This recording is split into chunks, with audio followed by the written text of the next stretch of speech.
जोसँग हिजो जुत्ता किन्ने पैसा थिएन उसैले फुटबलको गोल्डन बुट पायो। एउटा यस्तो केटो जसको बाल्यकाल गरिबी र शहरको झगडाका बीच बित्यो। घरमा पैसाको यति धेरै अभाव थियो कि फुटबल सिक्न जाँदा उनीसँग आफ्नै जुत्तासम्म थिएन।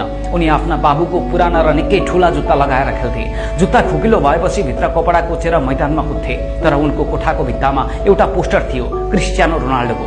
तिनै रोनाल्डोलाई आफ्ना गुरु मानेर शहरको अशान्तिलाई बिर्सिँदै अगाडि बढेको त्यही केटो आज विश्व फुटबलकै सबैभन्दा डरलाग्दो खेलाडी बनेको छन्। उनी हुन् किलियन एम्बापे। सन् 2022 को विश्वकप फाइनल जब फ्रान्स र अर्जेन्टिना आम्ने सामने भए सारा संसारले भन्यो यो दुई देशको खेल होइन, यो त मेस्सी विरुद्ध एम्बापेको महायुद्ध हो।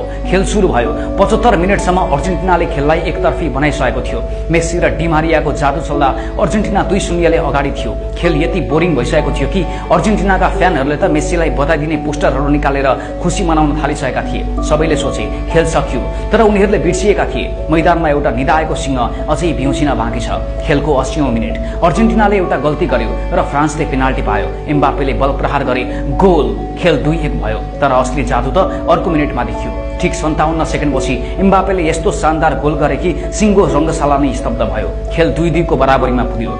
उनको स्पिड यति तीव्र थियो कि मान्छेहरूले गुगलमा उसेन बोल्ट र एम्बापेमा को बढी छिटो कुद्छ भनेर खोज्न थाले। अर्जेन्टिनाका फ्यानहरूको खुसी पलभरमै हरायो। खेल अतिरिक्त समयमा पुग्यो। 108औं मिनेटमा मेस्सीले फेरि गोल गरेर अर्जेन्टिनालाई 3-2 को अग्रता दिलाए। लाग्यो अब त अर्जेन्टिनाले पक्का जित्यो, तर एम्बापे कहाँ हार्नेवाला थिए र।